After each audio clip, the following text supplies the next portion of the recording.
Tim saya masih aja nggak inisiatif kerja, padahal sudah punya KPI. Ini dia kemungkinan 4 penyebabnya. Tonton sampai habis supaya kamu makin paham.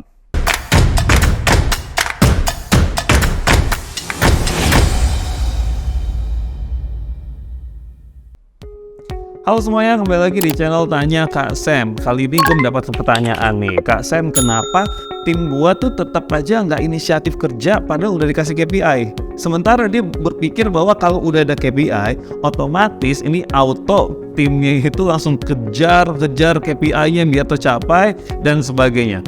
Padahal sebenarnya nggak juga otomatis itu terjadi. Kenapa? Ada 4 kemungkinan penyebabnya. Yang pertama, catat baik-baik. KPI yang ditetapkan salah. Apa KPI yang salah atau kurang tepat? Yang pertama adalah KPI yang dikasih itu tidak bisa dipengaruhi pencapaiannya oleh orang tersebut. Misalkan ada karyawan yang dikasih KPI-nya adalah revenue atau sales, tapi pekerjaannya dia sehari-hari itu tidak bisa membantu secara langsung peningkatan sales tersebut. Nah, kalau KPI dia hanya ini saja, ya tentunya dia bingung bagaimana cara saya mencapai KPI saja. Dan akhirnya dia akan mengerjakan hal-hal yang seperti biasanya. Yang kedua, KPI yang kurang efektif adalah ketika kita tidak mampu untuk menjelaskan hubungan antara KPI yang satu dengan KPI yang satunya lagi gitu. Sehingga tidak ada koneksinya, jadi orang nggak ngerti kenapa ini KPI bisa muncul. Contohnya gini, balik lagi ke revenue ya. Misalkan saya adalah seorang admin, saya seorang admin, kerjaan saya bikin report. Nah, lalu bisnis saya adalah bisnis konsultan atau mungkin jasa gitu ya, di mana salah satu yang kita janjikan ke klien adalah memberikan report atas jasa yang sudah kita berikan. Nah, kalau kliennya ini tidak puas dengan report kita, maka kan akan akhirnya mereka bisa saja tidak repeat purchase, tidak membeli lagi, dan itu mempengaruhi revenue. Nah, jadi kalau si admin ini kita bikin KPI-nya adalah revenue, boleh atau enggak? Boleh, asalkan bobotnya kecil dan dijelaskan ke admin ini bahwa report yang kamu bikin itu bisa mempengaruhi satisfaction dari klien. Satisfaction atau kepuasan dari klien bisa mempengaruhi revenue kita. Nah, dengan demikian dia akan jadi bisa aware gitu. Oh, berarti inilah kenapa di KPI saya juga ada revenue. Tetapi KPI dia nggak boleh hanya ada revenue. Paling ini kalau saya ya, paling hanya saya kasih 10% aja bobotnya. Tapi mungkin bobot besarnya adalah seberapa perhitungan berapa persen ya reportnya dia yang akurat dan juga tepat waktu. Jadi kalau misalkan dia setahun bikin 10 report atau 100 report, nah kira-kira berapa persen nih yang memang dia bisa lakukan secara akurat dan tepat waktu. Oke? Nah, karena itu bisa dipengaruhi oleh dia, maka bobotnya dibikin lebih besar dibandingkan KPI yang revenue. Oke, nah itu contoh KPI yang kurang efektif sehingga membuat tim kita bukannya malah inisiatif untuk mencapai KPI itu, tapi malah menjadi bingung. Oke, nah yang kedua adalah kalau KPI-nya ini udah ada, udah bener, tapi tidak dikaitkan dengan rewards. Contoh, tidak dikaitkan dengan kebijakan bonus yang jelas. Saya nggak bilang bahwa teman-teman perusahaan HR business owner harus kasih tauin ya, harus menjanjikan dapat bonus sekian, enggak. Tapi setidaknya yang diberitahukan adalah apa sih syarat untuk mendapatkan bonus? Apa sih syarat agar perusahaan ini mau atau mampu untuk mengeluarkan bonus? Ya salah satu syaratnya pasti adalah KPI yang tercapai. Ya, nah ini yang harus diedukasi kepada karyawan kita sehingga mereka tahu pada akhirnya kalau KPI saya tercapai akan membantu pencapaian KPI perusahaan sehingga perusahaan mempunyai dana yang cukup untuk mengeluarkan bonus bagi karyawannya.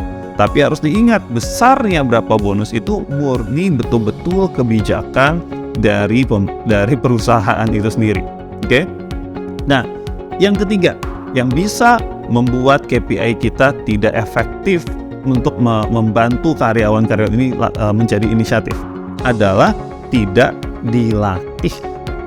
Jangan pikir kalau udah ada KPI yang bagus, udah dikaitkan dengan rewards, lalu otomatis karyawan kita itu tahu apa yang harus dilakukan.